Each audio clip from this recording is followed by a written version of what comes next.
অর্থাৎ একদিকে যখন এনডিএ জোটের বৈঠক রয়েছে, একইভাবে ইন্ডিয়া জোটেরও কিন্তু বৈঠক রয়েছে আজকে। সেখানে অভিষেক বন্দ্যোপাধ্যায় গিয়েছেন, মুখ্যমন্ত্রী মমতা বন্দ্যোপাধ্যায় তিনি আজ যাননি, অভিষেক বন্দ্যোপাধ্যায়কে পাঠানো হয়েছে। এবং এই ইন্ডিয়া জোট যখন এই ইন্ডিয়া জোটের যে আজ বৈঠক তা অতি তাৎপর্যপূর্ণ। এই মুহূর্তে আমাদের সঙ্গে রয়েছেন আমার সহকর্মী, আমাদের বিশেষ প্রতিনিধি সুচন্দ্রিমাদি। এই মুহূর্তে ইন্ডিয়ার যে বৈঠক হওয়ার কথা রয়েছে তার এখন আপডেট কি রয়েছে?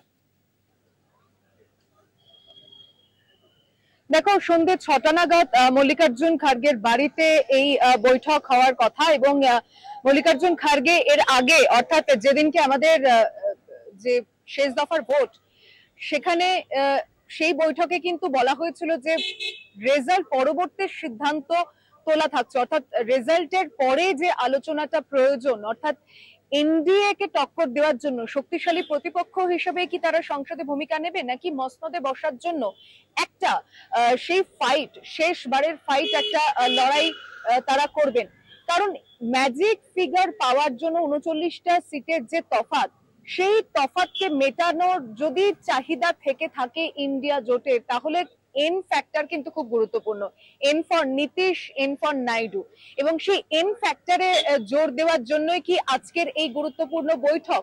কারণ কোথাও এই যে বরফ গলানোর কাজটা, যে নীতিশ কুমার এই ইন্ডিয়া জোট থেকে বেরিয়ে যাওয়ার পর তার যে এনডিএ তে যাওয়া এবং সেখানে কংগ্রেসের একটা মানভঞ্জন হওয়া, সবাই মিলে যদি সিদ্ধান্ত নেয় যে নীতিশ কুমারকে কি আবারও ডাকা,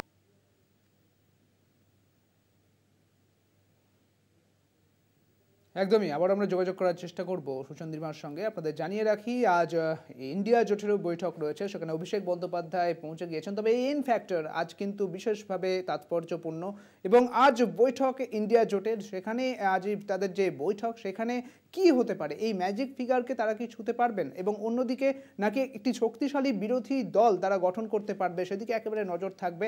এবং এই মুহূর্তে ইন্ডিয়া জোটের যেমন আজ বৈঠক রয়েছে, পাশাপাশি এনডিএ জোটেরও বৈঠক রয়েছে এবং এই মুহূর্তে সেই ছবি আপনাদের দেখাচ্ছিলাম, সেই আপডেট দিচ্ছিলাম আপনাদের।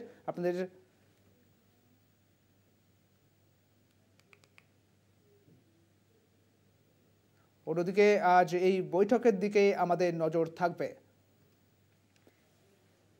একেবারে এই দর্প চূর্ণ করে জনতায় জনার্দন, তার যে ম্যাজিক ফিগার একা ছুঁতে পারেনি বিজেপি। এবং এই ইন্ডিয়া জোট নিয়ে অখিলেশ তিনি ঠিক কি বলেছেন শোনাবো। संविधान बचाने के लिए, आरक्षण बचाने के लिए जो मतदान हुआ है और सामाजिक न्याय के लिए जो रास्ता खोला है, हमें उम्मीद है कि इसी रास्ते पे चल करके नेताजी और समाजवादियों का सपना पूरा होगा। नंबर की बात है, उनको भी नहीं मिला है। देखिए, जनता ने नकारात्मक राजनीति को नकार दिया है। नकारात्मक राजनीति के खिलाफ मतदान हुआ है। सकारात्मक राजनीति हो, सामाजिक न्याय मिले, लोकतंत्र बचे, आरक्षण बचे या हमारा संविधान और बेहतर हो, तो उस दिशा में जनता का मतदान हुआ है। भारतीय जनता पार्टी ने हमेशा संविधान को ठेस पहुंचा